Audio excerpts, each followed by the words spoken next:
town. TV underground has the best video clips around. TV underground has the best video clips in town. TV underground has the best video clips around. TV underground has the best video clips in town. TV underground has the best video clips around. TV underground has the best video clips in town. TV underground has the best video clips around. TV underground has the best video clips in town. TV underground has the best video clips around. Hello, everybody. Merry Christmas Eve. I'm doing a random surprise stream right now. Welcome to everyone who's here. I see we have the legend himself, Kevin Joseph King, in the chat right now, which is amazing.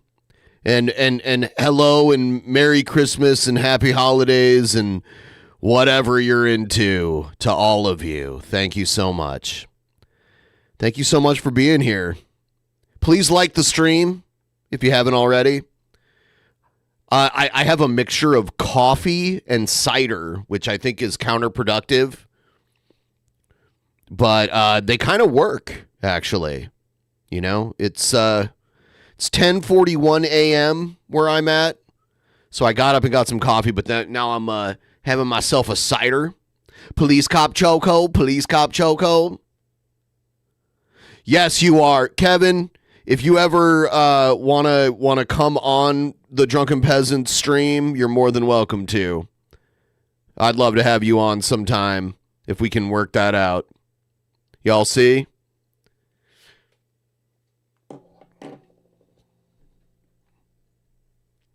Kevin, did you make a Christmas video? Did you make a video for Christmas this year?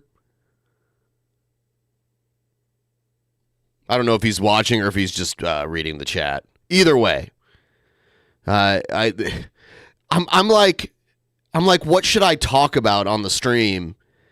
And the thing I keep seeing is the Matt Gaetz thing, and it's kind of a downer, but it's also like we already knew about this. It's not really a surprise, but you know, it wasn't like there were rumors that hadn't been thoroughly investigated, but now they've been investigated. And by the way, yes, KJK forever.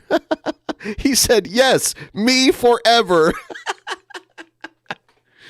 Oh, dude.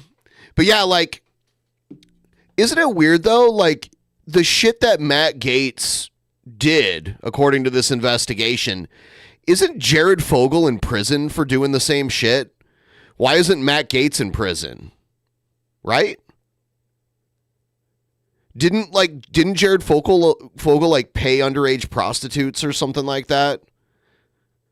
Isn't it like the exact same shit? I don't know.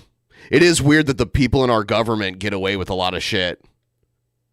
No. I'm pretty sure Jared Fogle did like meet up with. I think he did like pay for like underage prostitution. I believe that was like confirmed, but maybe I'm wrong. I don't know.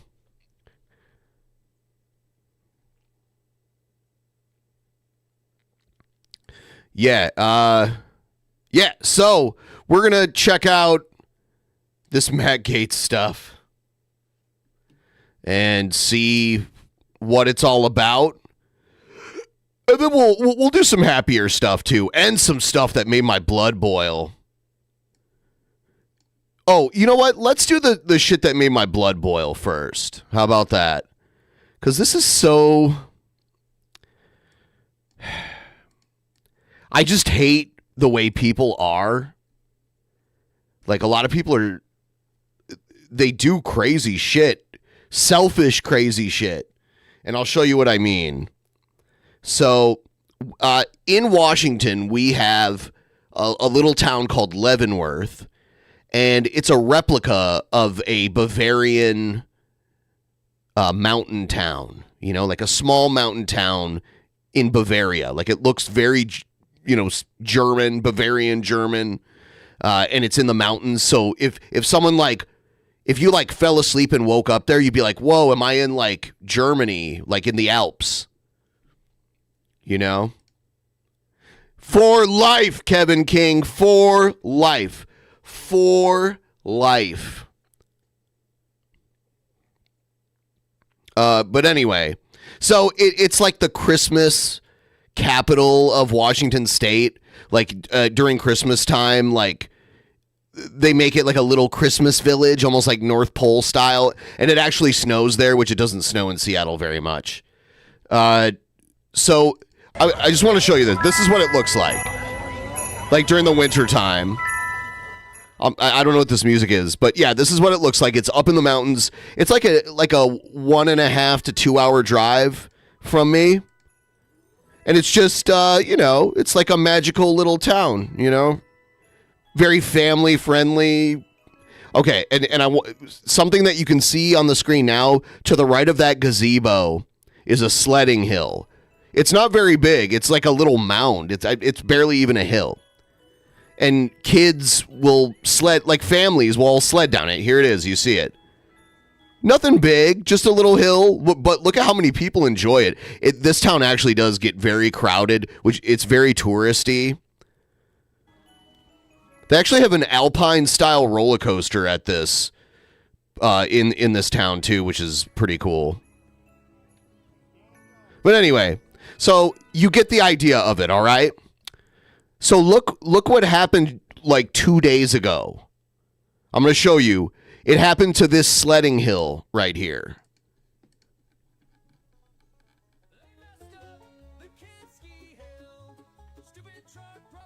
I don't know what this music is. So, man, I need to download a different one.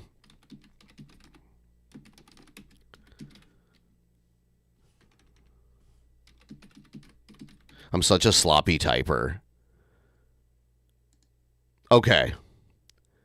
So some asshole in his pickup truck decided to do donuts all over the area where the kids sled. An act of vandalism in the heart of Leavenworth, a popular destination for visitors at Christmas time. This video shows a pickup truck driving recklessly all over the sledding hill and park overnight. This park is used by kids who play in the snow underneath all the beautiful What an lights. asshole. Chelan County Sheriff's deputies are investigating, and business owners are outraged that someone would This is like a park. do that in their town, especially the week of Christmas. Yeah, look, it's all fucked up and muddy and shit.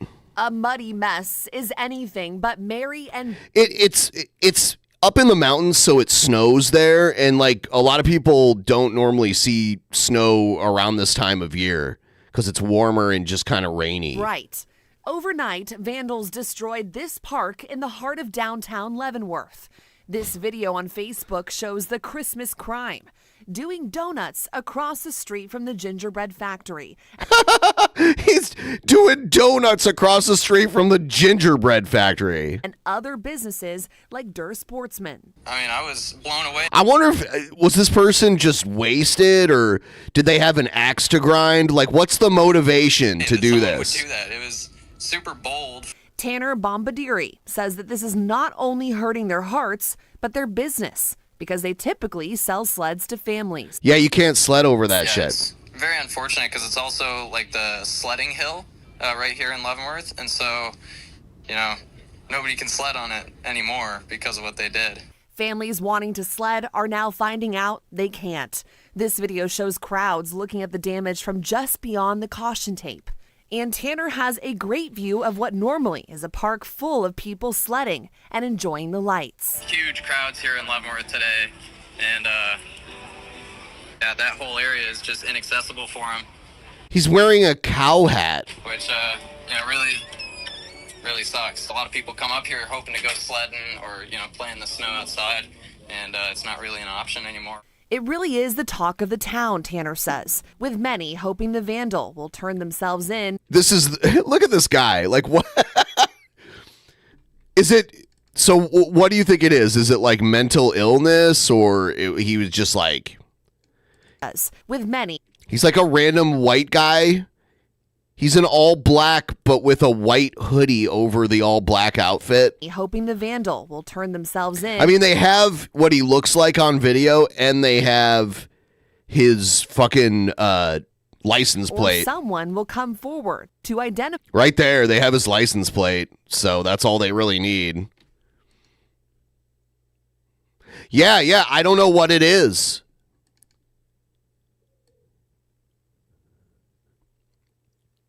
Yeah, he was just doing fucking donuts in the park, dude.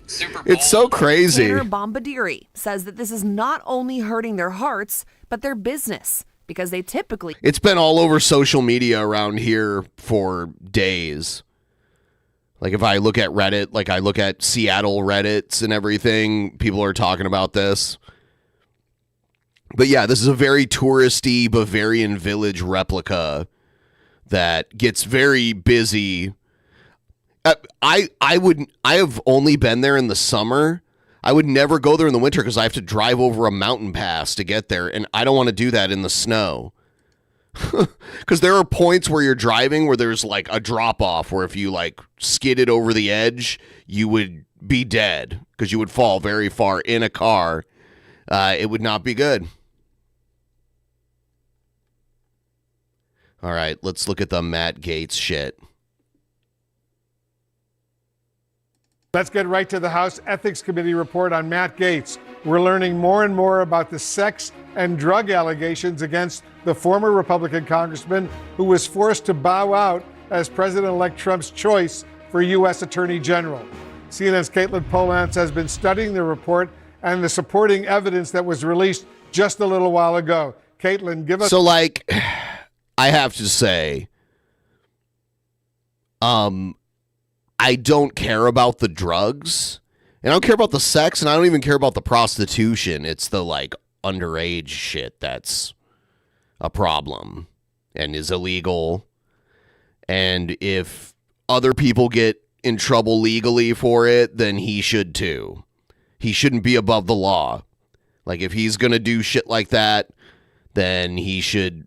And the same, I mean, like, if average Joe gets arrested for buying prostitutes, then so should someone that was a senator. It shouldn't just be like, because like all that's happening is they invest, like the Senate investigated him, right? What's the latest details? Well, Wolf, the House has released this report. They've also released evidence that they gathered. The House, I mean, sorry, Representative Matt Gaetz spoke to half a dozen witnesses who they say were able to put together the story, and they also looked at text messages. They traced payments. If he used government funds to pay for it, he should get in trouble for that too. Yes. Story of Matt Gaetz. Well, I mean, is his salary government? I would say that's not government funds. That's money he's getting paid to do a job, even though I think they're overpaid because all they have to do is like show up to committees and vote and shit. And they don't even have to, by the way. It's funny that these people get elected and they don't, like, a lot of them can be absent to like not even be there to vote on things. And that's their job, to like show up and vote for on behalf of the people who elected them. For more than 20. Sure. But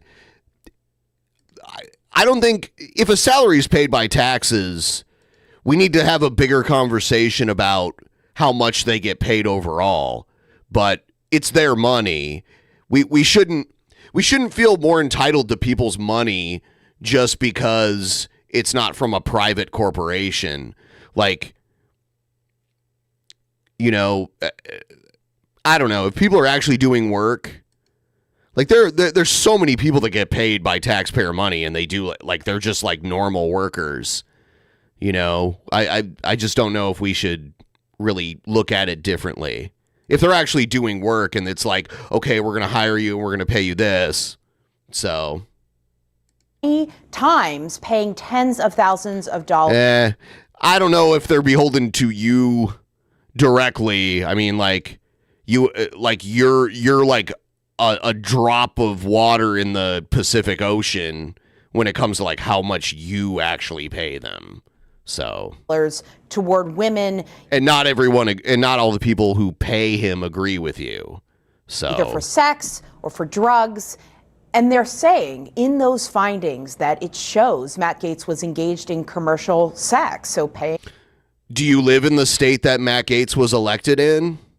Because if not, your vote counts for nothing when it comes to him. Women in exchange for sex. At one point, paying a 17-year-old for sex, having sex with her at a party in 2017 in July of that year twice, and giving her $400 in cash. The committee says they believe that could be statutory rape in the state of Florida. And then also taking illicit drugs. And Wolf, these are allegations that have hung over Matt Gaetz for quite some time. He was investigated by the Justice Department and he was never charged. The committee also points out they do not believe he violated federal sex trafficking charges. And while Gaetz is denying all of these allegations against him, the committee has assembled the text messages, the payment ledger. He looks like a cartoon. He's such a cartoon character looking motherfucker. I hate him so much. 11 pages long. And one of the text messages I want to highlight is the sort of thing that shows women were having a general expectation of sex. That's one of the ways the committee describes it. In this text message, one woman writes, "Matt never paid me. How much did he pay you?" Another says, "He gave me $400. Oh, and the other one's like, shit. Shit, I missed out on $400. And then the other woman says, "Hopefully he remembers. I don't want to have to ask."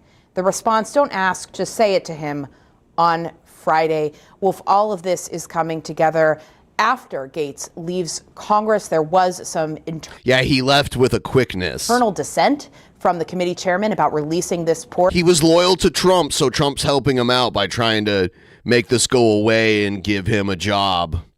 But I don't think, with all this, I don't think he's going to get confirmed.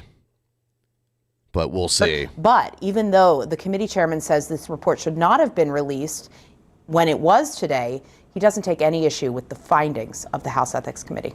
All right, Caitlin Polance reporting for us. Thanks very much. We're joined by our legal and political experts right now. Let me start with Scott Jennings. Scott, Matt Gaetz is a MAGA firebrand, as we all know, a close advisor, at least he was, of Trump's. So this report lays out a lot of evidence of him paying women thousands and thousands of dollars for sex, including to a 17-year-old girl. Is that the MAGA brand? No, I don't think so. Certainly not the Republican brand. And as you noted in the report, he's not going to be in the president's cabinet. He's no longer in Congress. And so. Okay, so he did drop out. I wasn't aware of that. I don't particularly feel the need to be interested in it or defend it. Oh, this guy defends it. Look at how he's sitting in front of a Christmas tree. He's so slippery, but I mean, that's his job, to be all slippery on CNN and try to like make excuses for a lot of this shit. To be candid with you, he's got to either deny or deal with whatever the fallout from this is. But, you know, I'm somebody who's interested in people in the Republican Party who are actually in office and actually moving forward to run the country right now, and he's not one of them. Megan Hayes, what concerns does this report raise for you? Look, I agree with Scott here. He's no longer in office. This is really nothing. I think that where the concern comes in is if he wants to run for office again. He floated yesterday running for governor in Florida, running for Senate in Florida. That is concerning to me. I don't think these are people we should have holding higher office. So I think that, that's one of those things that is concerning to me. But I think that in terms of it being out, this is gross. These are despicable allegations, and he should be held accountable as much as he can be. But I think it's like my congressman, I think is pretty great, and he's on CNN a lot. I can't even remember his name right now. Adams, I think is his name. But so like my vote counts towards him, and I think he deserves the salary he gets. But the salary, like the vote only, like your one vote only counts for the person who you have a say over. And there's so many congressional districts everywhere. That's how it works. So I think they might, I mean, like, a lot of them make money other ways, right? And a lot of them already have money because you got to have money to, like, run for public office. When he runs for office again is where it's concerning to the public. Elise Adamson is with us. And Elise, you're a former federal prosecutor. Given all of this evidence that was released today, why didn't the U.S. Justice Department pursue actual charges against? Because they treat people in the government different.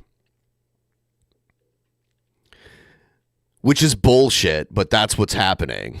Him.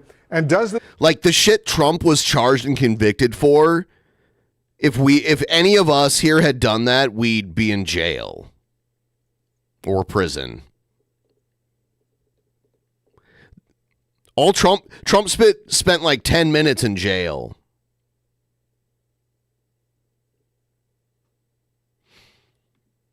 Oh, sure. How convenient. This report possibly reopen Gaetz to prosecution right now? Those are all really good questions, Wolf. I think the first thing people need to understand is that one of the most serious allegations in this report was the statutory rape allegation, the sex with a 17-year-old girl. That is a state law charge. That is not something that would have been wrapped up in that federal. Oh, that's not something Trump could pardon him for. God, look at him. What a fucking weird looking dude. That hair is ridiculous. He looks like a caricature of a real person.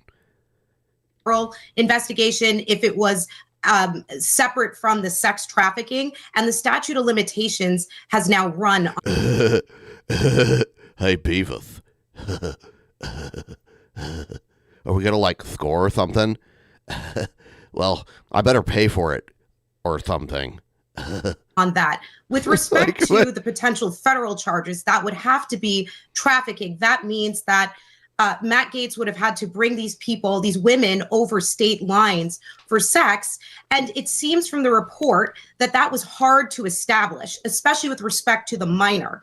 And then the other acts of the sexual contact for money, that was all consensual. And so the federal government only tries cases where people have been taken over state lines for coercion, fraud, duress. There's some kind of abusive element that is simply missing from these allegations where it is all consensual. There's another. He probably has someone like pluck his eyebrows and shit. He just looks so weird. I wonder if he's had plastic surgery too. Yeah, he'll get hired by the right-wing media if he doesn't get. He should be prosecuted, right? Lesser charged older statute called the Mann Act, which could sweep some of that conduct in. But again, prosecutors do not use that tool anymore when it is just consensual prostitution. Consensual prosecution. Those cases are usually handled at the state level. So I have not read anything in this report that I think would invite further federal investigations. And then again, a lot of the state charges, the statute of limitations have already run. Interesting. Scott. Okay, so that's why he's not getting prosecuted. Okay. How does it reflect on President-elect Trump that Gaetz was his first choice to become the Attorney General of the United States? It doesn't matter how it reflects on Trump because he already won the election. This, it doesn't matter. Like, and he'll just walk away from this. Teflon Don. It's the top law enforcement officer in the nation. Well, it was a rough 8 days because this stuff had been laying out there. And obviously, they didn't think through the vetting that was going to go on for this kind of a. Is this an older picture of him? Because he looks like he's fatter now. Like he has a jawline here, but in a lot of these new pictures, he doesn't. Like the thumbnail for this stream, he has almost no chin anymore. He has a big fat neck. Appointment. I mean, let's be honest. That's why it only lasted. This must be for older. 8 days. That and the fact that he had a number of enemies up on Capitol. I think he's been living the high life and getting chunky. Hill. But to President Trump's credit, he immediately realized it, pivoted out of it, and went to Pam Bondi, who, as I understand it from the Senate and all of her meetings, is getting terrific marks on her nomination. All of her meetings are going well, and everybody's really happy with where he landed. So this was a case where started in a bad place, wound up in a good place, and the person who's ultimately going to be Attorney General is a two-term AG from Florida who's well-liked across the Republican Party. So in this case, we're going to get a good outcome, even if it didn't start great. Megan, Trump, as you know, has a long history himself of sexual misconduct allegations. His choice for defense secretary is facing sexual assault allegations. Much of Gaetz's conduct was known actually before this ethics committee report was released, when Trump wanted him to be the attorney general. What does all this say about the culture in Trump world? Look, I think that Donald Trump cares about one thing, and that's loyalty to him. I don't think he necessarily cares about people's character or what they do in their lives or what they've been accused of. I mean, all of these allegations against Hegseth or Donald Trump or Matt Gaetz are gross and despicable, and we shouldn't have to have these people in elected office. But, you know, the president-elect cares about one thing, and that's loyalty. So that's the Republican Party's, I guess, prerogative to have that sort of leadership, but it's not something as a Democrat I would want for my party. Elise, one woman in this House Ethics Committee report said she felt violated by Gaetz, and another said, and I'm quoting her now, "I think about it all the time," adding, "I still see him when I turn on the TV and there's nothing anyone can do. It's frustrating to know I lived a reality that he denies." Who said this? Is it possible? Was it anonymous? Was that Possible you think these women might pursue legal action against Gaetz? Yeah, Wolf, absolutely. Just because criminal cases can no longer be filed doesn't mean that they will not file civil suits. I believe that is also something that was referenced in the House Ethics Committee report with respect to victim A, that her lawyers got in touch with former Representative Gaetz lawyers threatening a lawsuit, and they're perfectly entitled to. And this is a good example of victims still able to seek justice. Some people may paint it as, you know, trying to seek money for their victimhood, but at the same time, if the justice system has failed them as it is, and many are traumatized for life, there is still legal recourse through a civil suit. Scott, do you think Gaetz should be able to hold public office again? Oh, God. I mean, that would be up to the voters to decide. Yeah, you slippery fuck. But you know, I've been on a few campaigns in my life, and these kinds of allegations. I think, can people be banned from running? I guess not. I guess you can be like it's funny how they can ban people from voting if they're a felon, but they can't ban them from running. Isn't that weird? It's almost like the scales are tipped there. You know, because is Fetterman a felon? I have no idea. Fetterman's a weirdo. He wears shorts and a hoodie. There's something not right with him. Would seem to me to be really problematic. I would also just note that, you know, he's been something of a troublemaker in the Republican Party. I mean, he did join all the Democrats to upend the Republican Party's leadership in the last Congress and caused a protracted issue for the party. And so there have been times when not only has he caused himself personal problems like this allegations in these reports, but he's also caused the party problems as well. And so, you know, if he runs again, the voters are going to have to take all this into consideration, just like Donald Trump had to take it all into consideration when the nomination was pulled after 8 days and he decided to go a different direction. So my suspicion is he'd have a primary if he ran somewhere, and the voters would have to figure out if they wanted somebody with this hanging over their head or somebody else. Yeah. All right, guys. Thanks very, very much. Joining us now, Republican Congressman and Senator-elect Jim Banks of Indiana. Senator-elect, thanks so much for joining us. Congratulations on your win. Last month, you said you supported Matt Gaetz for Attorney General of the United States. Oh, this should be good. You know what, though? Wolf Blitzer is too polite and, like, proper. You know, I don't think he'll hit him hard. He'll ask him tough questions, but then he won't press them on the answer. That's kind of what I've gotten from Wolf Blitzer. Has your opinion of him changed at all after this report laying out all this evidence of him paying women for sex, including a 17-year-old girl? Well, Wolf, obviously the contents of the report are serious, and Matt Gaetz likely didn't just resign from Congress, but withdrew his name for consideration to be the Attorney General. He's moved on. Congress has moved on. Donald Trump and the country have moved on. We're focused now on confirming Donald Trump's nominees to his cabinet so we can do our job in January to get this country back on the right track again. So obviously, the nature of the contents of the report are serious. They've now been made public, but Matt Gaetz deserves the right to defend himself. He will do that, but he's a private citizen, and the country expects us in Congress to focus on what matters, and that's getting the Trump agenda done that he won a mandate on Election Day to pursue. Based on all the evidence that we now have, including this House Ethics Committee report, do you think Matt Gaetz is actually fit to serve in any future public office? Well, look, I don't live in Matt Gaetz' state of Florida. I live in Indiana. And in Indiana, again, we're focused. Election Day showed in Indiana that we're overwhelmed. He's so slippery. Now he's like, oh, well, yeah, I endorsed him, but now, like, I don't care. Like, well, I don't even live there, you know? It's so slippery and weird and slimy and gross. They're terrible. Mainly focused on advancing Donald Trump's agenda, the America First agenda. Indiana's one of the worst states ever, too, by the way. One of the worst.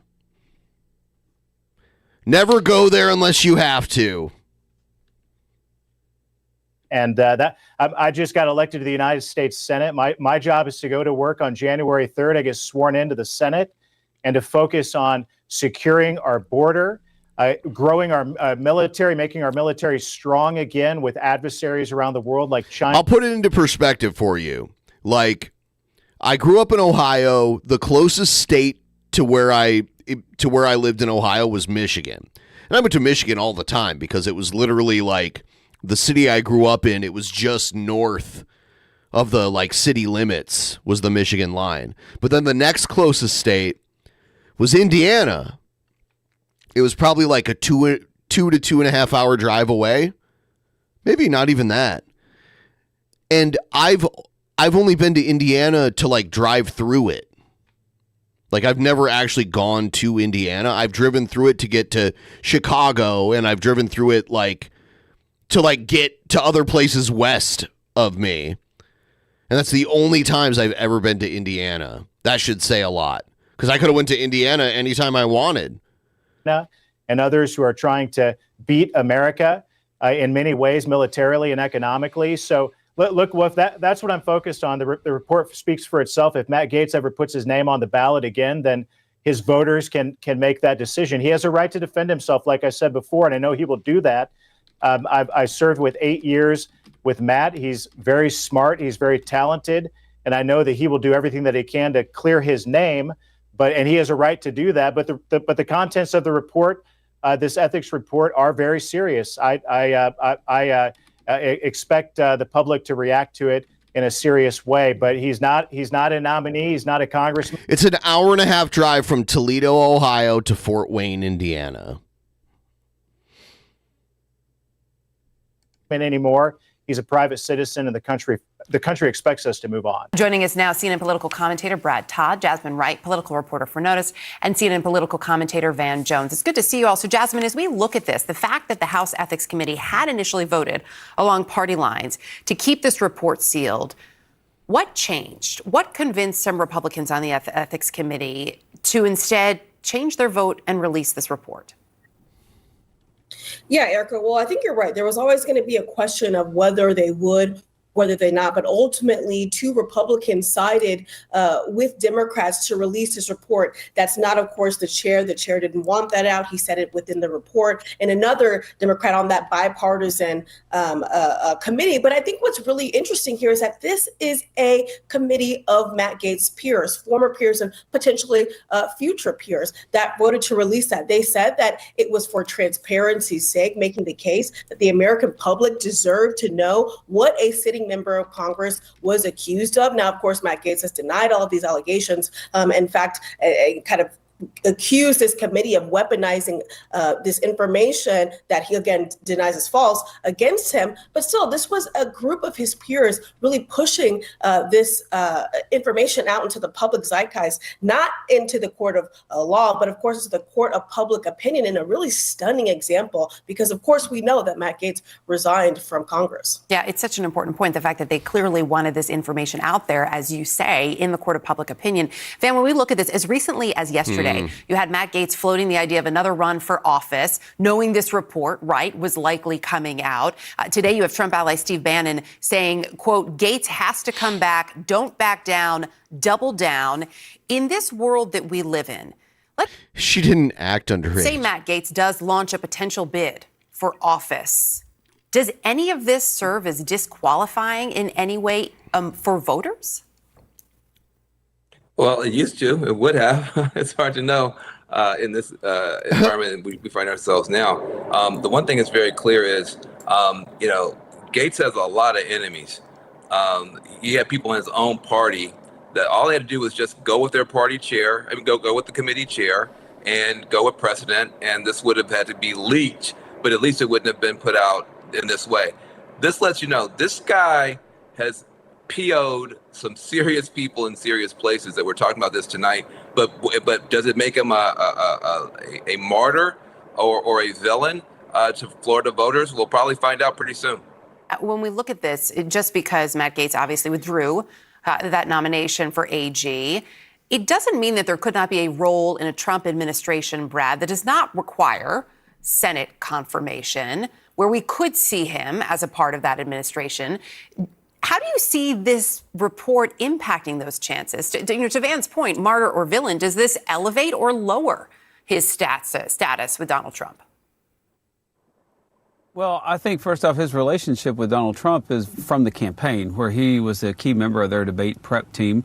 So I think Donald Trump knows what he got with Matt Gaetz. Donald Trump was pulled him back after he was clear he was not going to get the votes in the Senate, and he didn't have a problem of 3 or 4 votes. He had a problem of 23 or 24 votes in the Senate that he was not going to get from Republicans. I also think you have to look at the makeup of this ethics committee. Michael Guest, who's the chairman, is a former prosecutor. You have another former prosecutor on there and a former sheriff on there just on the Republican side. These are serious people who look into these things with all due process, and they're charged with not only upholding the rules of the House, but also the reputation of the House. And they find in the report, if you read the details of the report, there are several indicators. He does not look like a Ken doll. Like, Ken doll is supposed to be like a handsome man. He looks like a fucking weird caricature of someone. Like someone who goes to like an amusement park and sits in a chair and gets drawn with all their features exaggerated. He looks like a real life version of that. That perhaps Matt Gaetz was guilty of accepting favors and gifts that violate the House gift ban. Well, that's exactly the kind of thing that the Ethics Committee is charged with enforcing. And so I think he knew he was going to have a problem with the Ethics Committee. That's why he skated out of Congress. That's why he resigned from the next Congress when he didn't even... Yeah, like they had Ryan Gosling play Ken in the movie. So they had like a handsome guy play him. He does not look like... He could have gone in the next Congress and waited out his nomination chances for Attorney General, but instead he resigned from both Congresses. I think that tells you a lot. We also know Matt Gaetz didn't sit for an interview. They asked him back in July to come sit for a voluntary interview or respond to a subpoena for the Ethics Committee. He chose not to do that. Those things also tell us things about where he stands regarding the charges. And Jasmine, when we look at all of this, what are you hearing from your sources in terms of whether or not we may hear Donald Trump weigh in publicly? Yeah, well, what it's so weird how close to Trump is that some are actually surprised. Like back in the early days of Drunken Peasants, if you wanted to be on CNN or any of the big news networks, you had to go to like a studio location that they had nearby and like sit in a room with like lighting and a camera, and it was always like via satellite, so there was this crazy delay. And now they do it over Skype and Zoom and other platforms like that. And it's like, it's just weird how that's the reality now. It's almost like that kind of shit was innovated by online podcasts originally, that they just, I think COVID really put it, I think they realized with COVID where like people couldn't even go anywhere, that it's like, oh shit, we can just do this through the internet mostly. that the report actually came out because Matt Gaetz is no longer a sitting member of Congress because the way that he resigned. But I think the question on a lot of people's minds in and around Mar-a-Lago and certainly here in DC is whether or not Trump is going to publicly come out and kind of bless this. I think what we've seen in the reality, getting to Van's first point, is that some of these Republicans live in different realities, which is that if you are a Trump loyalist, you kind of have a different playbook, and a report like this may not be as damaging as somebody who is not within Trump's favor. Now, one thing that I heard from somebody is that if he does bless Matt Gaetz, right, just hand over him, that will take a lot of political capital for the president-elect. So maybe there's a chance that if he doesn't go to OWN Network and that he doesn't go back to Congress, that he becomes a member of the administration in a seat that doesn't need to be confirmed. But there is a major question of if Trump is kind of getting all of these different guidances and reports from his advisors, which way he'll go. But I think that's kind of largely a major question here. Blah, blah, blah. As they go through this, okay. One of the important. Oh, shit. Hold on.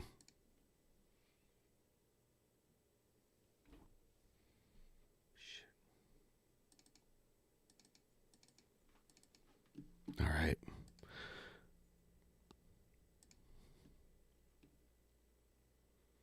So there you have it. I mean, what can we do? Just another one. The House Ethics Committee has released its final report into Matt Gaetz, the former Florida congressman and President-elect Trump's first pick for Attorney General. The committee says it found evidence that Gaetz paid a 17-year-old girl for sex and violated multiple Florida state laws. The panel also found evidence he used cocaine and ecstasy on multiple occasions while serving as a member of Congress. Please like the stream, by the way, if you haven't already, and also, if you want to help us get a little closer towards our weekly goal, it's right there at the top of the screen. Click the link in the chat. Send us a couple bucks. Help us out. Thank you so much. Caitlin Polance has been digging through this report now that it's public. Caitlin, what are you finding? Phil, that section about Matt Gaetz and sex with the underage girl, that captures a lot of what the committee was looking into here. Just some of the facts that they were able to find, not only through documented evidence, but also interviews with more than half a dozen witnesses, including the victim, the girl or the woman who was 17 years old. I don't care that he did drugs, and I think prostitution should be legal too. So I don't know. Is it? So it's not federally illegal because Nevada has it. So it's like every other state just agrees to like keep it illegal, right? It's a state law. They do leave it up to the states, but yeah, obviously, like it sounds like he was paying like high school girls, and obviously that's a problem. Right?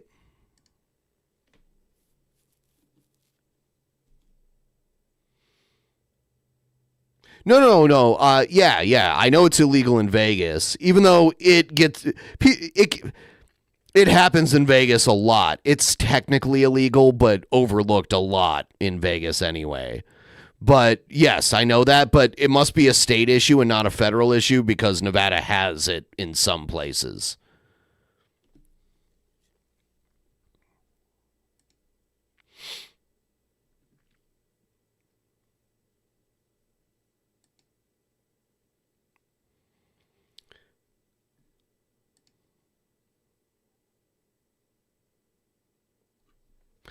Germany has it. The Netherlands has it.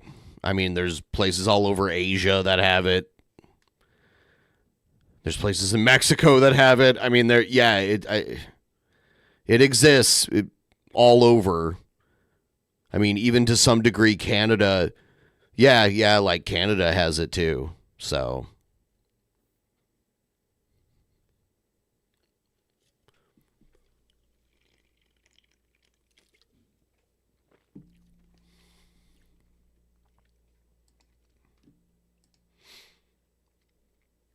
Check this out. it quick. I just want to ask, why you're here today. We're here today because we wanted to use this moment to advocate for healthcare changes and hopefully, make some positive, goals with all of this situation. So. You say your first and last name? My first name's Jenny. I'm not giving my last name. That's fine. That's good. Thanks. Spell Jenny for us. Jenny. Do you think your presence here will make a difference, and why? I hope it does. I don't know. All we can do is try and hope and show up and, have our voices be heard. But who knows? I hope it does. Are you going in or are you staying out here? I'm going to stay out here. There's a ton of people in there. So, you guys need to go in there and do your thing. So, yeah. Thanks. And then I'll just ask you a few questions if that's okay. So first, if you guys... Yes. Yeah, what they should do is they should legalize and regulate and set up... Part of the regulation should be a way for people who are being trafficked into it. They should figure out... It should be easy for someone who's, like, consenting to it to do it safely and legally.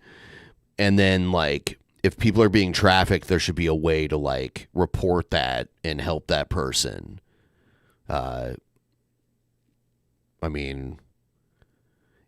a lot of these countries that do have it as a legitimate business, they do have that infrastructure where, like, there's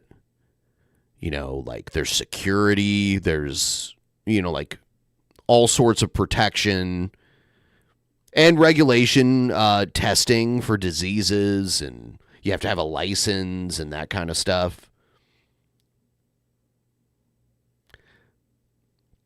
30? Oh, okay. Whatever. Could just give me... we'll just bring back Puritanism and make it start at your 30. Names, full names, if you're okay with that. Otherwise, just first names. We'll just do April. Yeah, people... That's some terminally online thinking there, that the age of consent should be 30. Like, that is some, like, online brain rot level thinking. April. And Andrea. Andrea, spell that. Please go A-N-D-R-E-A. somewhere. Okay, where are you guys coming from? Go today? experience life somewhere. Northwest Ohio. Okay, and so explain to me your sign here. Why do you guys feel the way that you do about the defendant today? Where did he say We have our... What you do about the defendant today? Explain to me your sign here. Why do you guys feel the way that you're okay with that? Otherwise, just first names. We'll just do April. April. And Andrea. Andrea, spell that for me. A-N-D-R-E-A. Okay, where are you guys coming from today? Northwest Ohio. Northwest Ohio. That's where I'm from. Toledo. Northwest Ohio. Okay, and so explain to me your Northwest sign Ohio. here. Why do you guys feel the way that you do about the defendant today?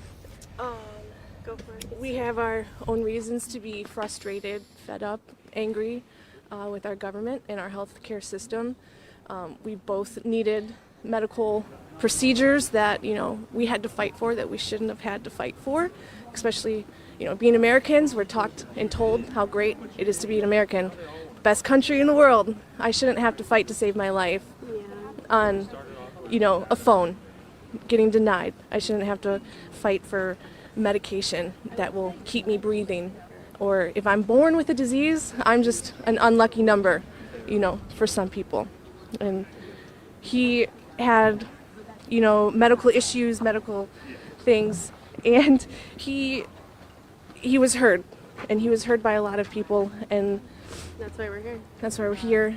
And he's kind of given people a common enemy, I should say. Instead of having, this side fight over this side fight over that, it's brought a common issue, and he's awoken the people to a true issue. And when the masses come together is when change can really happen.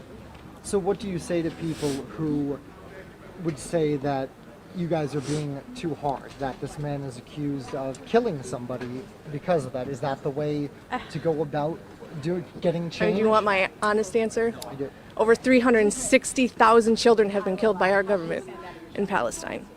That too, but cold-blooded murder is not something that Americans... I don't agree with murder. No, murder's not right. Murder's never right. But the people that... They're friends and they're disagreeing. Say, oh, you can't go around killing people in cold-blooded murder. Should probably take a look in the mirror. Some of those people. 1,000%.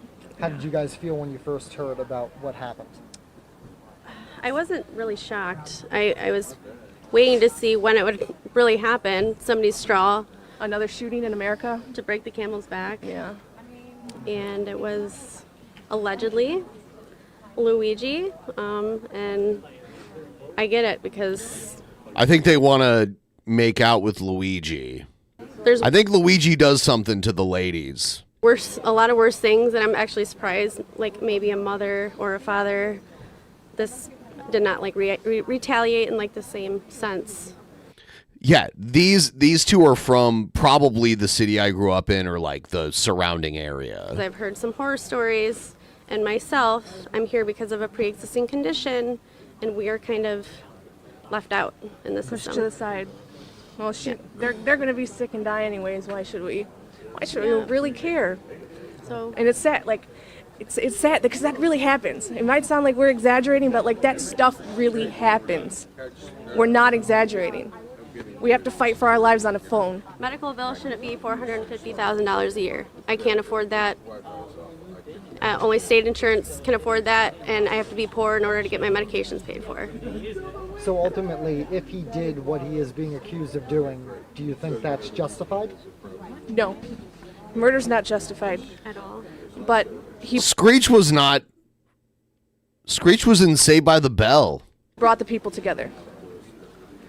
Yeah, no, I agree. But I did say... Oh, okay. I think I know what you're saying. You're saying he's the better looking Screech from Saved by the Bell, kind of like Stefan Urkel from Family Matters. Like, violence makes changes in American history. War happens that created our freedom. George Floyd happened that created reform. And we Yeah, I know Screech passed. He had like some sort of cancer. need more reform. So I'm hoping this creates more reform for us. No. How do you know they went to the same school that I did? Yeah. All right, perfect. Thank you guys so much. Thank I you. appreciate it. Thank you. So if you first could, if you're willing to give your full name, that's fine. But if you could just say and spell your first name or full name, whatever you want to do. Okay, Natalie. Natalie, where are you coming from today? I'm from Maryland. Maryland. Why are you here this morning? What do you think? Explain your sign to me. So I think it's important to understand that while murder is not something that needs to be glorified in any way, the health insurance industry is oppressive to people. It is violent. It inserts itself as a paywall between people and care, and we need to recognize that. It's been brought to our attention as a populace now, and I just want to take this moment and push for more recognition of needed change in policy. So do you think if Very well said. Mangione if he did what he is accused of doing, do you think that that was a justified way to try to get change? I think it's important to recognize that people feel backed into a corner. People feel like they haven't been listened to for years and years by anyone in the establishment. I don't know if Luigi's going to get out of prison, and if he does, he's going to be. I mean, they might give him. They probably still could give him life. And then they're charging him with terrorism too, which is insane. So, I'm not going to discuss justified or not. I'm just going to say it's kind of a predictable outcome of a violent system. Okay. What were your initial thoughts when you first heard about what had happened, that he was a CEO healthcare, and it seemed to be targeted for that reason? I think most people, probably normal people, had the same reaction, that there was probably some motive behind it related to just complete disgust with the way our health insurance industry works, and that it is an industry rather than based in care, that they've allowed profit to become the motivating factor for the health insurance industry. So I think that was pretty clear to most people. Understood. Thank you so much. I appreciate Ashley Adami. My name is Ethan Merrill. Okay. And how you spell those names? ASHLYN and then ADAMI. And then What is this sign? What is this? RRILL. Yeah, so why are you guys here today? We are They here. have their fucking. Dude, are they memeing here? They got their fucking Luigi hats on. What is this? Yeah, but the laws in New York it's not first degree, it's second degree murder. Because I have been personally affected by my health care and my inability to get health care because of my insurance and our just frankly terrible American healthcare system. Back in 2020, I needed a breast reduction very badly, and all of my doctors agreed it was necessary, but my health insurance didn't. And I had to fight for about 2 years to get it approved. And even at the end of almost 2 years, only one of my 2 privatized health insurance companies agreed to cover it. And because of how long it took, my back is permanently damaged. I have to get yearly surgeries to burn the nerves in my back. I have to get a surgery where they take needles and put it down along my spine and put in high frequency. Okay, it's 15 to life for second degree murder in New York. There are federal charges though too.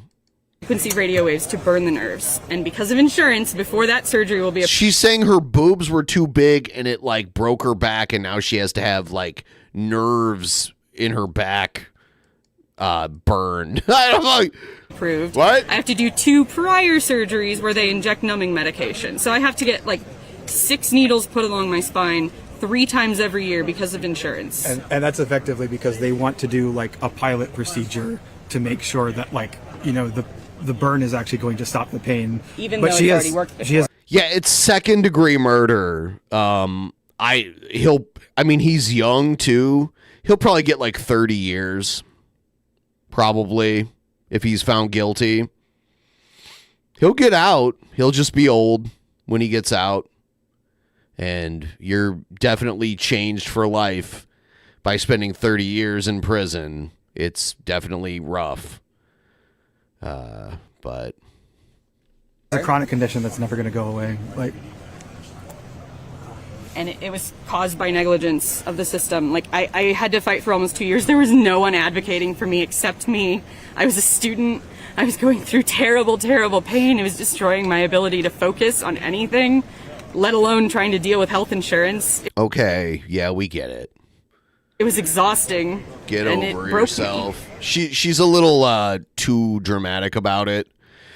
Like she probably was treated poorly, but it's just, yeah, okay, we get it. What message do you guys hope gets out there, with all this? Universal health care now, Yeah. or free Luigi. And privatized healthcare is a The Luigi shit is kind of, it's funny, and that's why it makes it hard to feel guilty. crime against humanity. Anything else you guys want to say? How do you think universal health care will work? Well, every other country, every other industrialized country on the planet has it. That's not true. So That's not true. Not industrialized country. But the more wealthy, westernized countries, like the UK and Canada and various other places. I don't think we would struggle that much to find one. There's plenty of industrialized country. I don't know if she knows what industrialized means. That would work for us. And with that, apparently, on average, Americans per capita pay about $12,000 for healthcare per year, compared to about $6,000 for all other countries that have socialized medicine. So people that would complain about the increase in taxes, sure, you'll have that, but you'll have no more ridiculous payment for your. I agree with her, by the way, with the premise, but she's kind of cringy.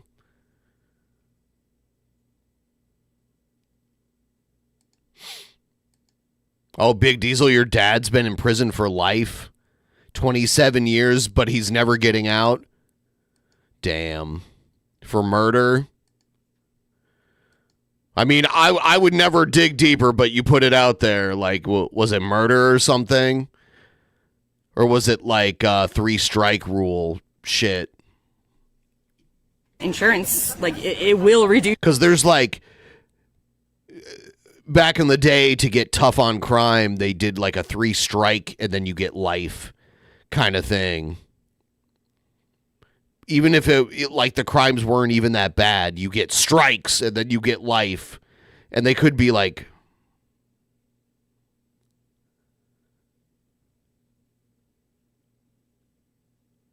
Oh, drug dealers. Okay. Well, I don't, unless he like killed people or had people killed, you know, then like that's, what was he actually convicted of? Was it killing people or was it just dealing drugs? That's the difference. But maybe there's like parole or something. People get their like parole and they, you know, they get to plead their case. 27 years is a long time though.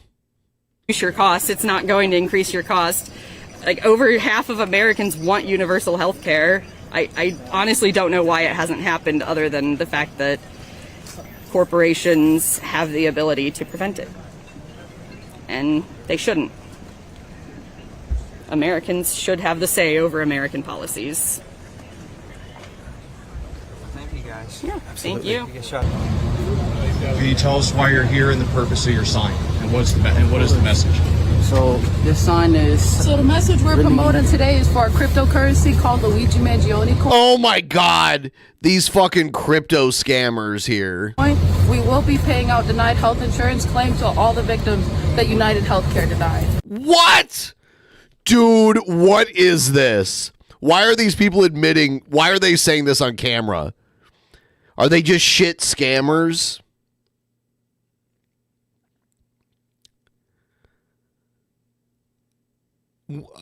If I was doing this and a camera person came up to me, I'd be like, oh, I have no comment. Sorry.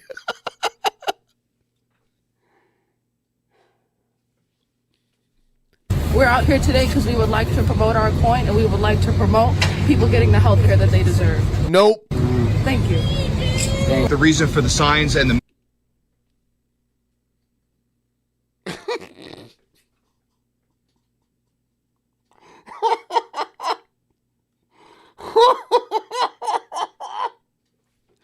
Okay.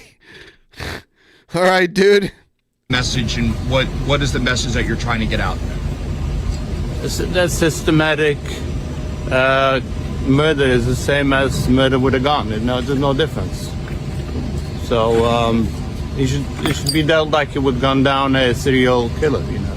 So, and there's another message what I have of it, that the attorney they hired for him, the second attorney from New York, she works against their client.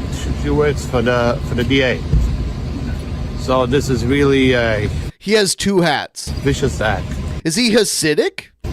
But she's doing... She's a traitor, actually.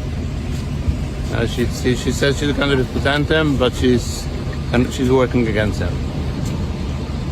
Okay, you want to have the sign? Yeah, and is that basically what your sign, the message on your sign you're trying to get out? Yeah. Is that okay? Is he Hasidic? Your first and last name, sir? Ben Friedman, Monroe, New York. Ben Friedman. Spell first and last for me. Ben, B-E-N, Friedman, F-R-I-E-D-M-A-N. Monroe, New York. Monroe, New York. All right. Yeah. Is it? Ben is a Jewish name.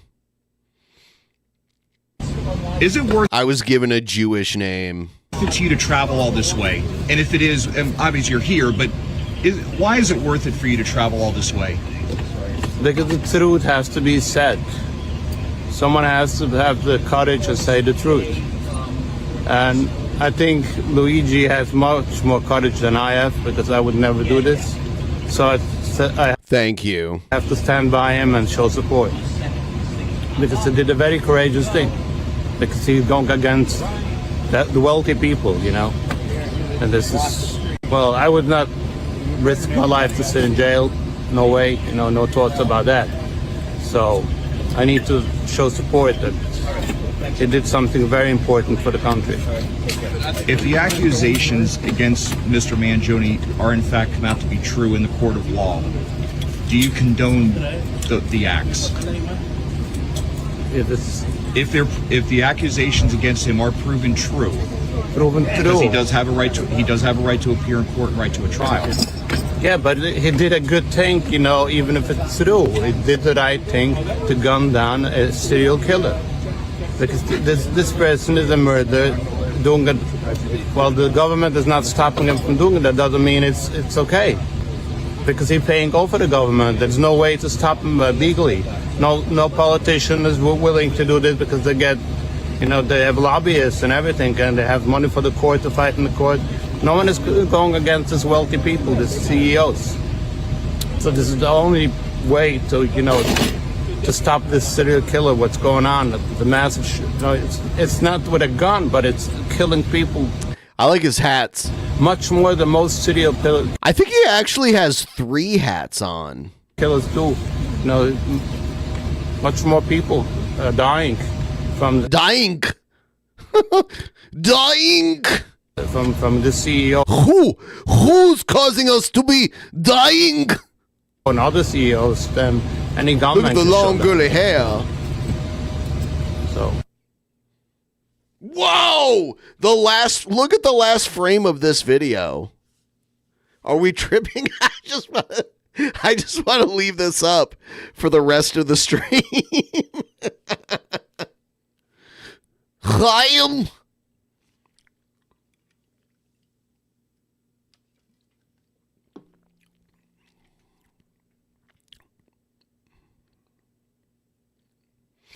He got powers. Yeah, he's bending time and space right now.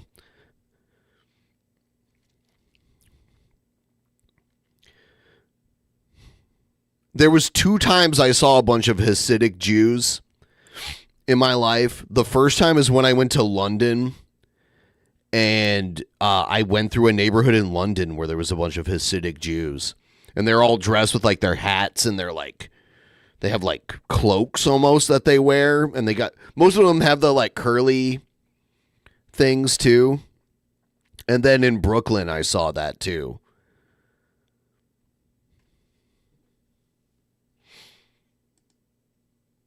The man accused of killing United Healthcare CEO Brian Thompson has just pleaded not guilty in New York State court.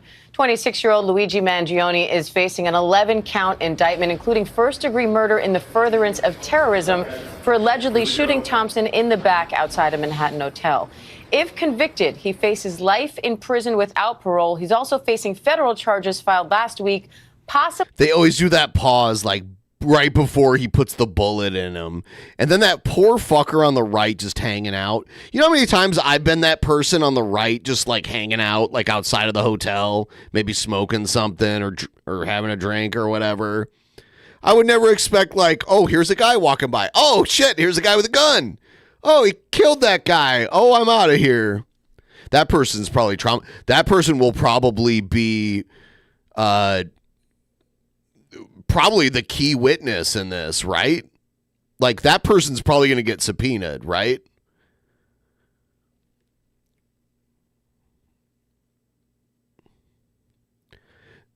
It's blurry, but there's a person right there on the right, and I've watched the unedited video where you see him get shot multiple times and then drop, and then the gun jams, and then he shoots him a couple more times when he's on the ground just to make sure it's done. That guy's going to get subpoenaed, right? Making him eligible for the death penalty. His lawyer calls those federal charges a pile-on and promises to, quote, move forward with a vigorous defense. And just moments ago, He does not look like Screech. I think Screech was like a Jewish kid, right? Mangione entered that plea to the state charges. Let's listen. Dustin Diamond.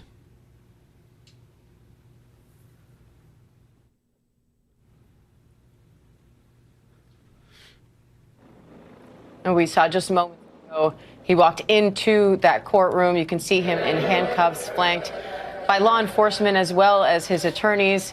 There were plenty of people in the courtroom as well, some supporters of him. And again, let's take a look at that moment that he entered his plea before the court. Not guilty. So, like, why do a lot of Jewish people have, like, Goldstein, Goldblum, Silverstein, Diamond? Why is that a common, like, last name? That's interesting. Because a lot of surnames originally came from, like, occupations.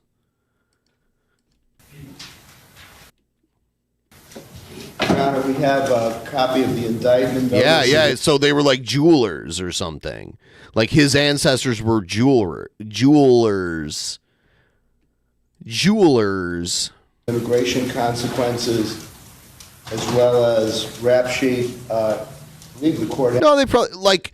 See, the issue was their jobs were limited. What they could do in like old Europe,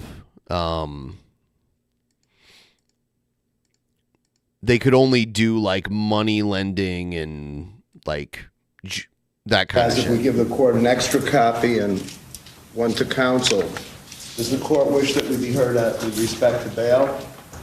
Well, what is the situation with the federal authorities? They have a security interest. As we understand that we have primary jurisdiction, and we have been informed by the U.S. Attorney that they intend on allowing us to try our case first. So with respect to whatever goes on there, as the party with primary jurisdiction, the trial and the sentencing will take place here prior to anything that takes place in the federal system. So what you just said, the answer is it's fine if we take custody today. That I'm not sure, because Your Honor signed a writ in which it says that we're going to return the defendant to federal custody. So I think that would be step two. I do think that logically, as the party with primary jurisdiction, the custody should be here, but I asked the court, in light of the court signing the writ, indicating that we would return him to federal custody, that be done at a later time. Well, I've been through this before, and if you do that, they will really right at you. It's interesting how there are cameras here. So, don't think I'm going to do it. Yeah, and Luigi's attorney, she was a CNN analyst, which I guess she won't be for this trial. Work it out with them that we will take custody rather than us bringing them back for any proceedings. That'll be great. We will make every effort to accomplish that, Your Honor. But there should be some kind of detainment, you know that. Yes. If there's a hearing order changes, there should be some mechanism. Absolutely. And then we can do that. All right, is there anything further? Yes, Your Honor. We'd like to make a record, if that's okay with Your Honor. First, we'd request immediate expedited discovery in this case. The people have had this case for about almost 3 weeks, and that's more than enough time to gather as much information as they can give to us, especially now that we have two proceedings that we have to answer to, one of them being death eligible. So we are requesting that we get immediate discovery of all the New York City Police Department and FBI and federal and state documents. And the second thing I want to make a record of, Your Honor, is I'm very concerned about my client's right to a fair trial in this case. He's being prejudiced by some statements that are being made by government officials. Like every other defendant, he's entitled to a presumption of innocence. But unfortunately, the way this has been handled so far, You guys his are rights swooning. are being violated. And as you know, Your Honor, there's They gave him a haircut. Did you see what he looked like when he got arrested and his mugshot? They gave him a haircut. They probably plucked his unibrow too. wealth of case law guaranteeing his right to a fair trial, but none of the safeguards have been put in place yet here. In fact, it's just the opposite of what's been happening. He's a young man, and he is being treated like a human ping pong ball between two warring jurisdictions here. These federal and state prosecutors are coordinating with one another, but at the expense of him. They have conflicting theories in their indictments, and they are literally treating him like he is like some sort of political fodder, like some sort of spectacle. He was on display for everyone to see in the biggest staged perp walk I've ever seen in my career. It was absolutely unnecessary. He's been cooperative with law enforcement. He did scream out at the cameras and Been everything. in custody for over a week. He waived extradition. He was cooperative at all accounts. There was no reason for the NYPD and everybody to have these big assault rifles that, frankly, I had no idea it was in their arsenal. And to have all of the press there, the media there, it was like perfectly choreographed. And what was the New York City mayor doing at this press conference, Your Honor? That just made it utterly political. And as Your Honor knows, under Lauro v. Charles, the Court of Appeals for the Second Circuit has held it to be clearly established that these staged perp walks to the media, unrelated to a legitimate law enforcement objective, is unconstitutional. And I submit there was zero law enforcement objective to do that sort of perp walk. There's absolutely no need for that whatsoever. And frankly, Your Honor, the mayor should know more than anyone about the presumption of innocence that he too is afforded when he dealing with his own issues. Oh yeah, the mayor of New York is in big trouble too. And frankly, I submit that he was just trying to detract from those issues by making a spectacle of Mr. Mangione. And there are consequences to this. He has a right to a fair trial. And I just want to put on the record. They are wearing matching outfits. What the fuck? I didn't even realize that. Because of her like cardigan that she's wearing. And why is the one cop like this the whole time? Is that how he normally stands?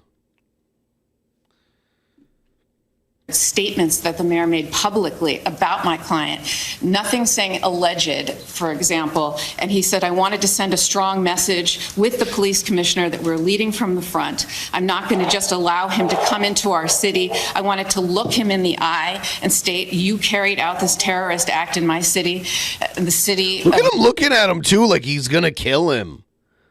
Look at this dude. They're like bailiffs, right? New York that I love, and he wanted to show symbolism. Your Honor, he's not a symbol. He's somebody who is afforded the right to a fair trial. He's innocent until proven guilty. And the mayor was talking to jurors, future potential jurors that elected him. Those are the people that elected him that he is talking to and calling this man a terrorist. So, Your Honor, I just want to make a record of this and put everyone on notice that this has to stop. And my client is entitled to a fair trial and the presumption of innocence. And we're going to fight these charges, whether it's in the state or federal, to the fullest extent. Thank you, Your Honor. We've been listening there to the attorney for Luigi Mangione, claiming he's being treated unfairly as he pleads not guilty to 11 counts in the murder of United Healthcare CEO Brian Thompson. I want to bring in our senior investigative correspondent, Aaron Katursky. Aaron, you were in court as Mangione entered his plea. What was that like, and how are people reacting outside court? He walked in chains, both around his waist and his ankles, Diane, and he did not say a word except to utter not guilty when asked how he pleaded to the 11-count state indictment. He appeared to keep his eyes forward, both coming and going, and did not appear to acknowledge the several rows of supporters, mainly young women, who came to... Oh, my God. Yeah, because...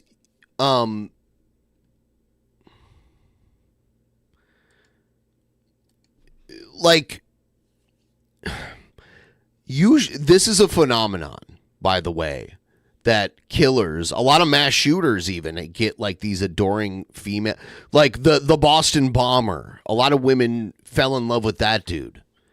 Even the Aurora, Colorado movie theater shooter got a lot of female attention. But then like this guy who's like conventionally good looking. Did Ted Bundy get that? I don't know. That was before my time. No one stuck up for Dahmer, and like people said Dahmer was good looking, but like, I don't know. See him in court, and outside... Dude, the big black guy on the right is just a beast. Look how big that dude is. Here in court in front of me, Diane, there are also a few dozen supporters holding signs and chanting Free Luigi or chanting for health care, so they are not the only ones. The mayor... I know people have said Ted Bundy was good looking, which if I look at him now, he doesn't look like... It's not the only one who's been talking about Luigi Mangione outside of court a number of supporters are here with him as well, Diane. And I want to bring in our legal contributor, Brian Buckmeyer, as well. Brian, we just heard Mangione's attorney saying that she believes her client's being treated unfairly. Now that he's pleaded not guilty to these state charges, what happens next with both the state case and the federal one? Well, what we heard from the district Charming attorney is different than, that like, they're going to have primary visually jurisdiction. I think that's to the good-looking. benefit of Luigi Mangione, because the state rules about how discovery, that being the information by which they're using to prosecute him, are much more open and expedited in New York State than it is in the federal court. So I think they're going to try to use the New York discovery to their advantage for both cases. And then next, as we heard as well from the prosecutor and the defense, they're going to try to figure out who goes first, where Luigi Mangione is either going to be housed or in whose custody, and to what extent this trial will be held in the state. All right, Brian Buckmeyer, Aaron Katursky, thank you both. All right. Okay. I've drank so much coffee, I need to take a bathroom break. So I will be right back.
All right.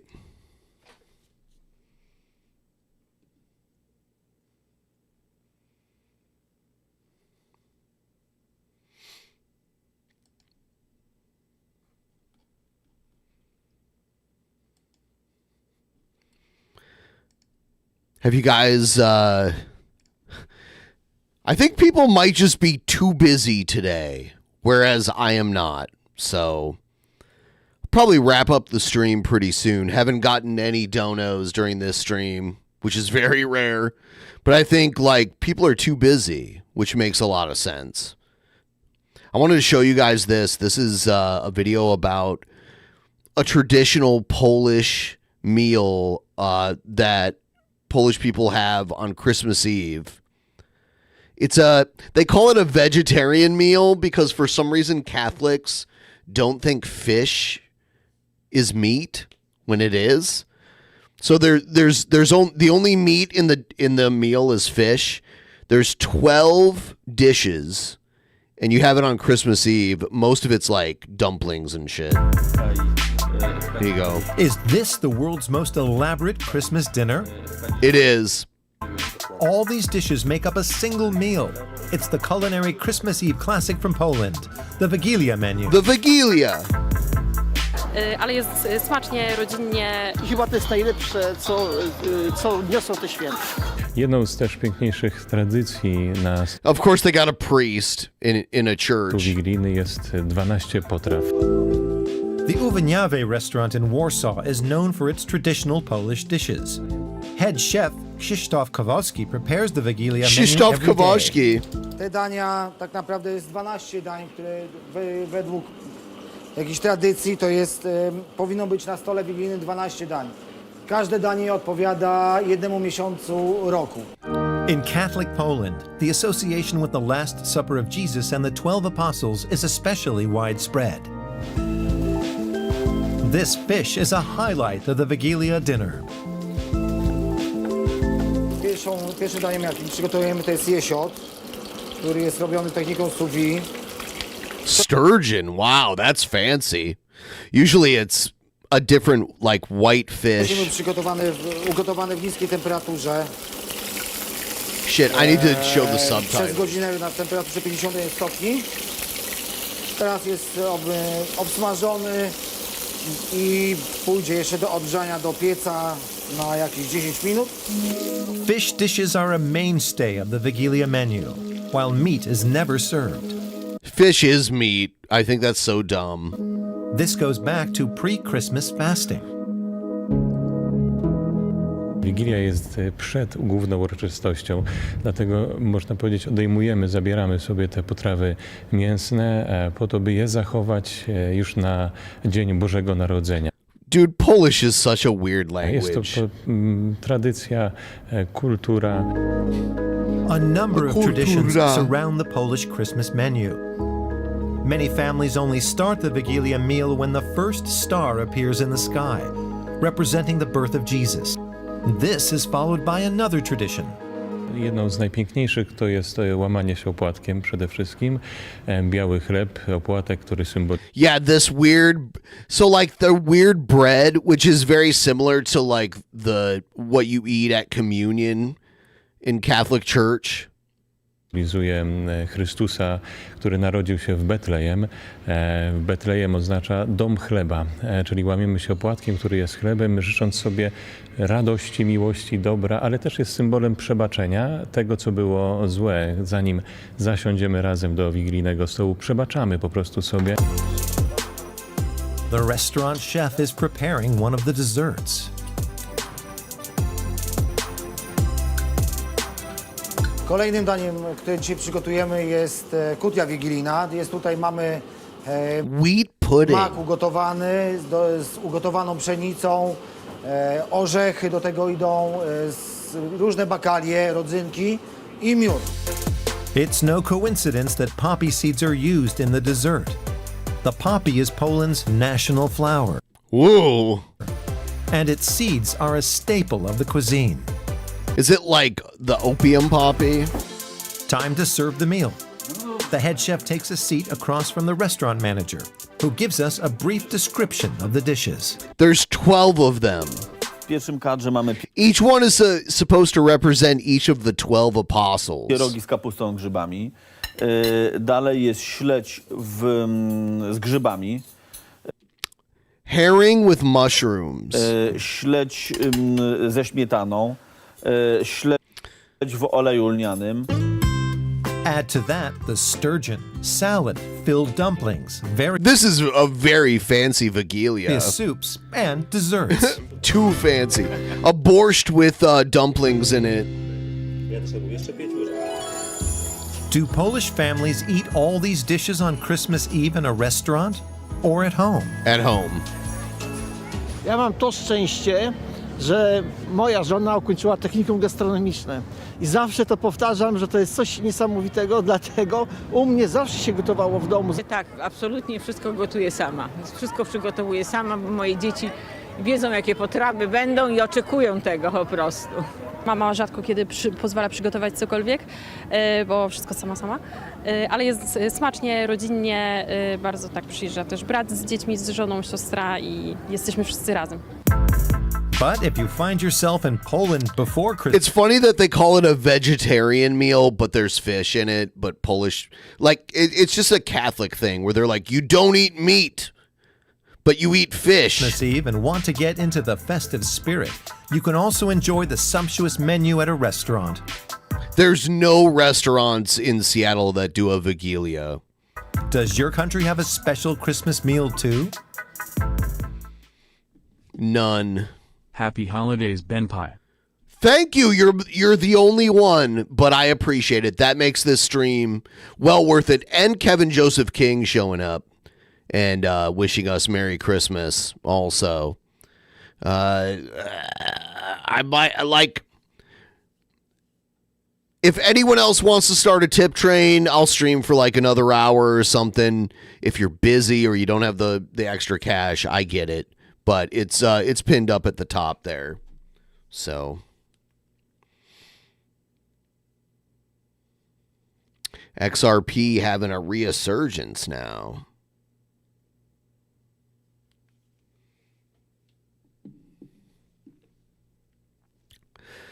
Isn't it weird that in Japan, I don't know if you guys know this, but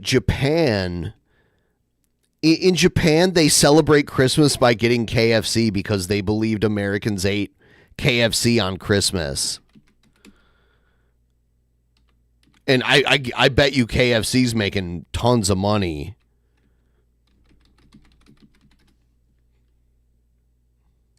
Let's see if I can find something.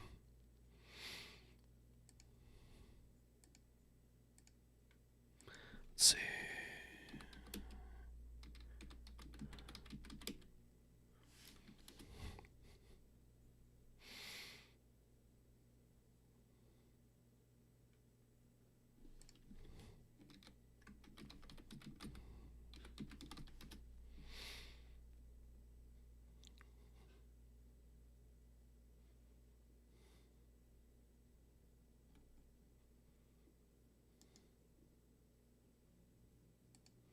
All right, I'm going to download this video here. Video Game Underground are the best video games. All right. In 1974, KFC introduced a marketing campaign called Kurisimasu Niwa Kentucky, Kentucky for Christmas. The campaign has turned into a national phenomenon. KFC they celebrate Christmas in Japan. Did someone say XRP? Yes! It went up a little bit more, but thank you so much. I'm trying to get to 20% during this stream. If anyone out there can help me get to 20%, it'd be much appreciated. It's pinned there. Japan encourages stores to dress up statues of Colonel Sanders in Santa garb. Their Christmas party barrel meal includes family-sized boxes of chicken, mashed potatoes, and wine. Ixamasu! Yeah, they sell wine in Japan at KFC. For $32. These packages account for about a third of the chain's yearly sales in Japan. A third of their yearly sales. Thank you, Jay Spoon. Thank you. Woo. And sales at popular franchises increased tenfold during Christmas. 3.6 million families eat KFC during the Christmas season. It's a national tradition. And it all began as an impulse promotion by a store manager in Nagoya. It worked. I like how in Japan KFC's like, yeah, fuck Jesus. Give us that sweet, was it yen? Give us those sweet yen. While KFC gained traction in Japan in the 70s, the U.S. had been promoting the industrialization of Japanese chicken production since World War II. Did you know that poultry is the nation's third largest agricultural crop? A $3 billion business? Starting in the 1950s, Japan began importing grain and specialized chicken breeds from the United States. Next, the industry began to mechanize. Farms grew from raising 50 chickens to more than 8,000. Battery cages saved space and directed more of a hen's energy to egg production. Chicken production was booming, and with it, Japan's appetite for it. At the center of this import boom was an unexpected company, Mitsubishi. Mitsubishi is much more than air conditioners and motorcycles. It's what the Japanese They refer make to as a cars, Soga too. Sosha, a vertically integrated trading conglomerate. Since 1870, the company has had its hands in mining, shipbuilding, insurance, electronics, and even food and beverage. In the late 1960s, Mitsubishi sent an employee to the U.S. to investigate the success of the chicken industry. This employee happened to meet with the top buyer of chicken in the United States, none other than Colonel Sanders. After 4 years of Yeah, do they? I don't know anything about motorcycles. So Mitsubishi makes cars. I've never seen a Mitsubishi motorcycle, but I'm not an expert on motorcycles. But yeah, consistent negotiations, he finally got the nod. In 1970, Mitsubishi and KFC signed an agreement that led to the founding of KFC Japan.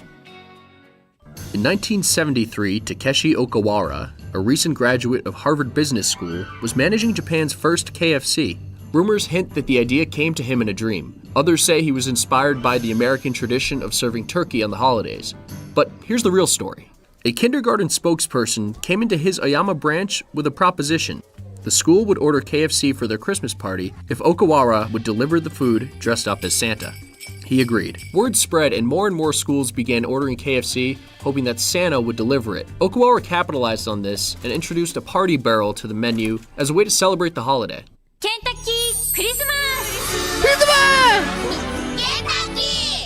The campaign has paid dividends over the years. In 2017, KFC Japan earned $540 million.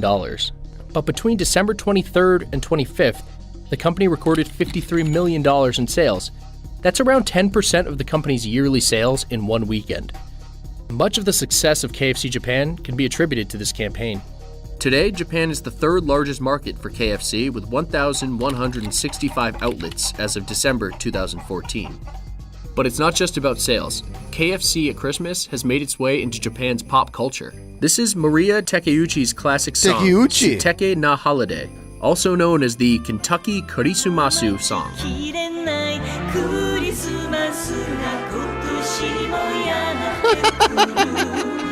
And maybe what's most surprising about all of this is that Japan doesn't celebrate Christmas.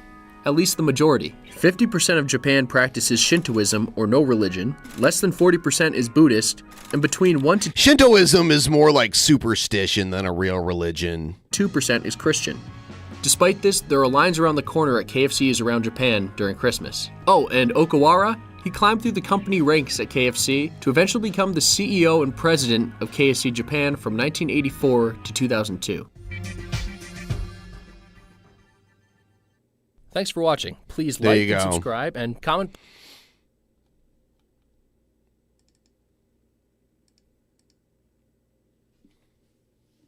All right.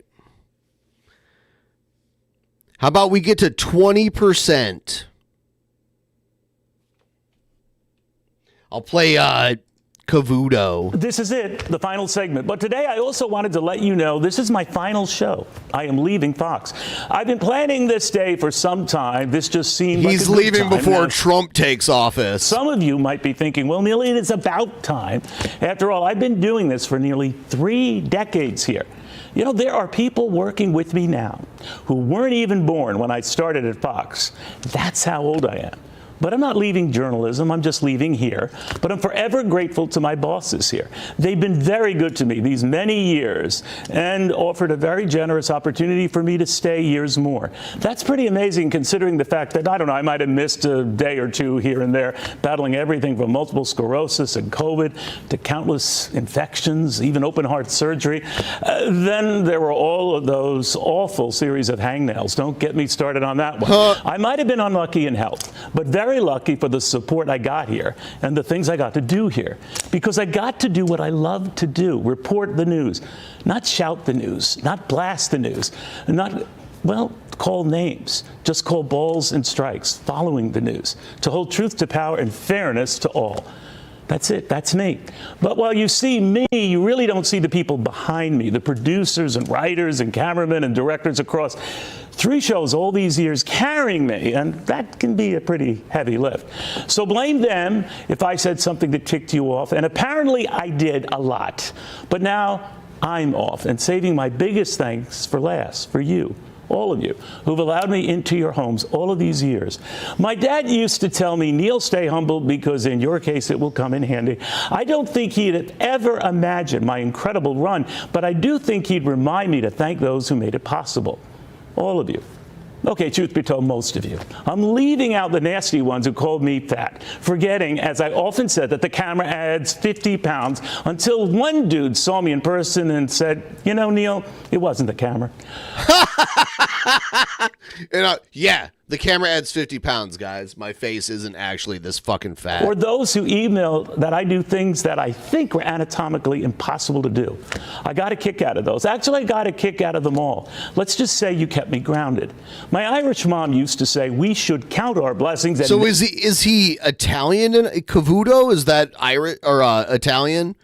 Never forget who blessed us. In the end, it's weird because there was like a weird the Irish and Italians didn't mix, even though they were both Catholic and European. They were like different. And then there was like a weird fetish where like Irish and Italians like fetishized each other because of the forbidden love.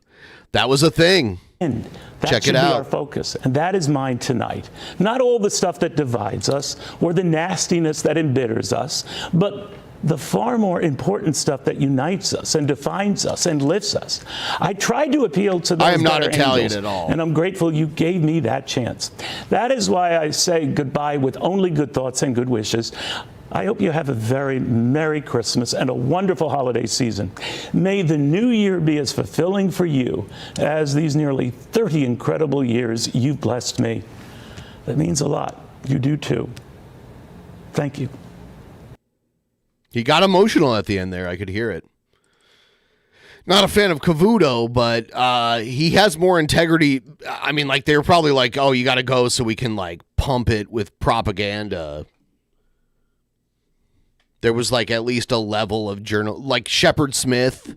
He had a little, like, he had some journalistic integrity. So he's okay. Like, if you compare him to a lot of the other people on Fox News, yes. Absolutely.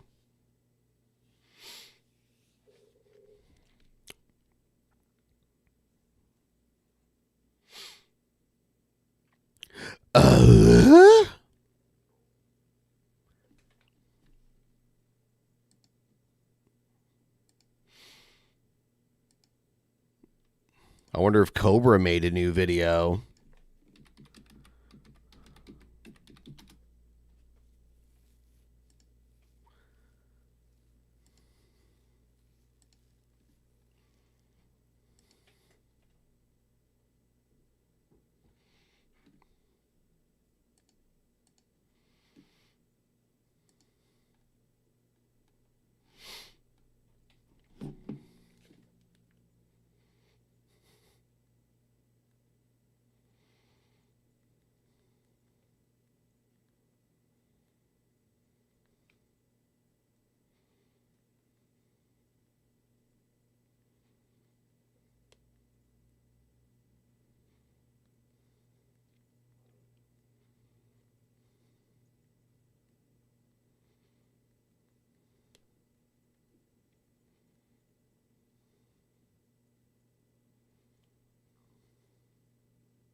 Anyway. What am I doing? Nothing. I bought a small ham, and I'm gonna cook a small ham with asparagus and pineapple. I got some potatoes to cook in my pressure cooker. That's basically it. You know how they sell like the really little hams at the grocery store now? Maybe I'll look up. I remember when I was a kid, I was so excited about the weird claymation. It wasn't claymation. It was like stop motion puppets. The Rudolph, the red-nosed reindeer thing. I liked that a lot.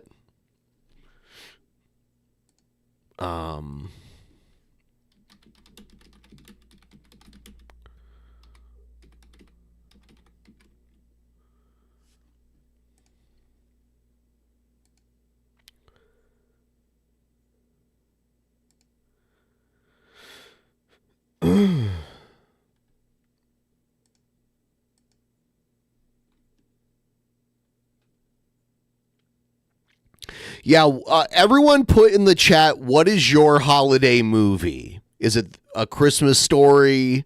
Is it National Lampoon's Christmas Vacation? Is it Elf? Is it It's a Wonderful Life, which is like the old school Christmas classic? And I don't want to hear Die Hard. That is not a Christmas movie. I don't care if it happened on Christmas. And none of you say Fred fucking Claus, because that's the worst. That's a Christmas movie, but it sucks.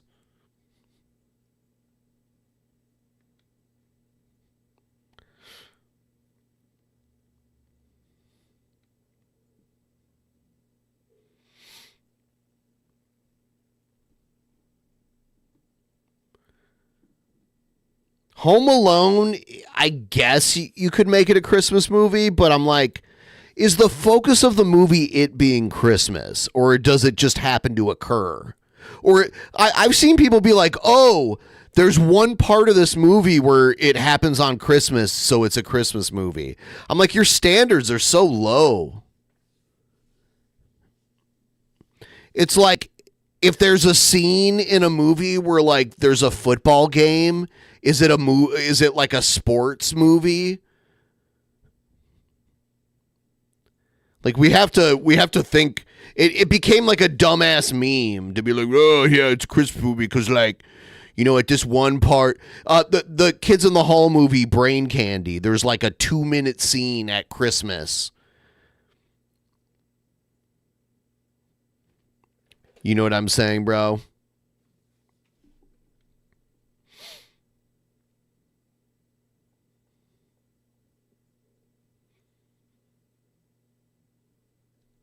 Snow Day. I've never seen that.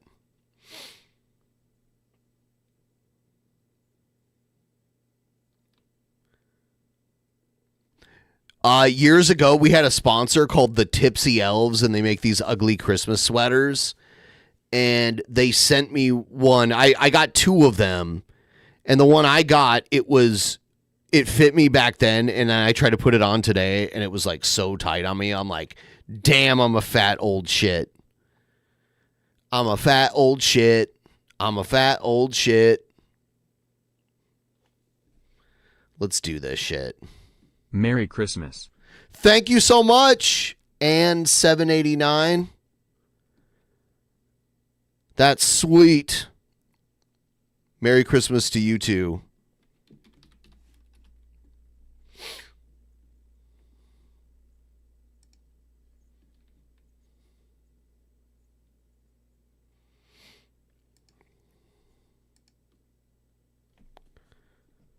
Let me try something.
Oh my God, this is going to be so dumb.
God, what is this going to sound like?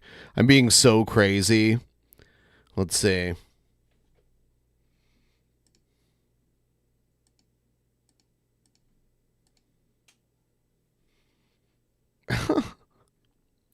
I had a weird idea.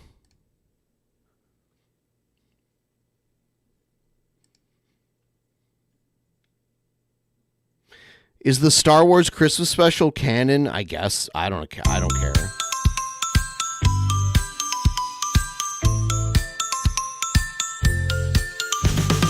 Fat old shit, never gonna quit. I'm a fat old shit, never gonna quit. There's something that you shouldn't forget. I'm a fat old shit, never gonna quit. Stop! Don't look at me! Stop! What do you see? Stop! I'm eating now! Stop! I am a cow! What a weird... I'm a fat old shit, never gonna quit. I'm a fat old shit, never gonna quit. There's something that you shouldn't forget. I kind of didn't do it right. Hold on, we got to do a better one.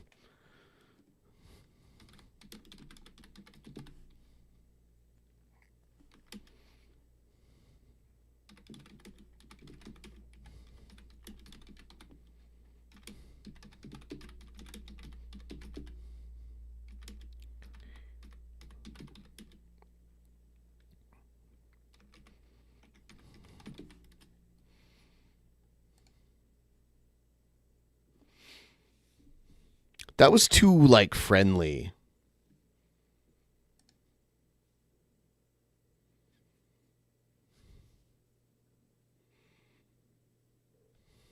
I'm a fat old shit, never gonna quit. I'm a fat old shit, never gonna quit. There's something that you shouldn't forget. I'm a fat old shit, never gonna quit. Stop!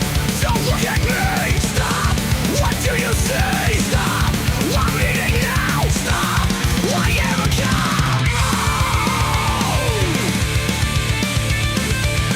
It does hardcore very well. I'm a fat old shit, never gonna quit. I'm a fat old shit, never gonna quit. There's something that you shouldn't forget. I'm a fat old shit, never gonna quit.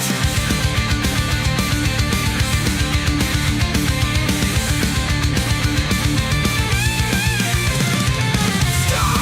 Don't look at me! Stop! What do you say? Stop! I'm eating now! Stop! I am a cow!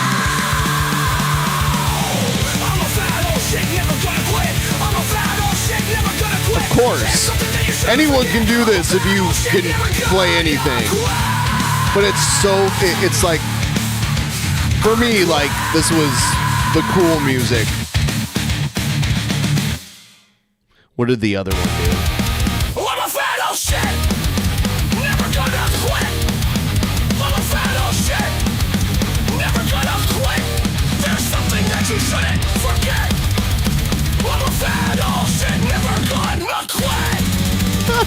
blast beats. What do you say? I'm eating now. I am a cow.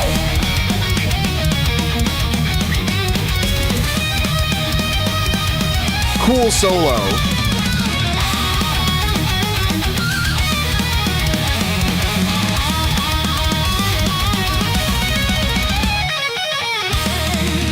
I'm a fan of shit. Never gonna quit. I'm a fan of shit. Never gonna quit. There's something that you shouldn't forget. I'm a fan of shit. Never gonna quit.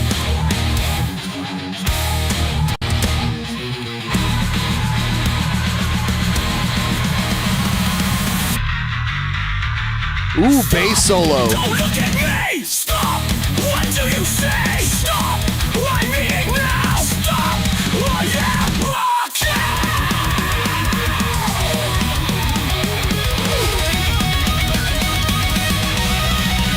I'm a fan of shit! Never gonna quit! I'm a fan of shit! Never gonna quit! There's something that you shouldn't forget! I'm a fan of shit! Never gonna quit!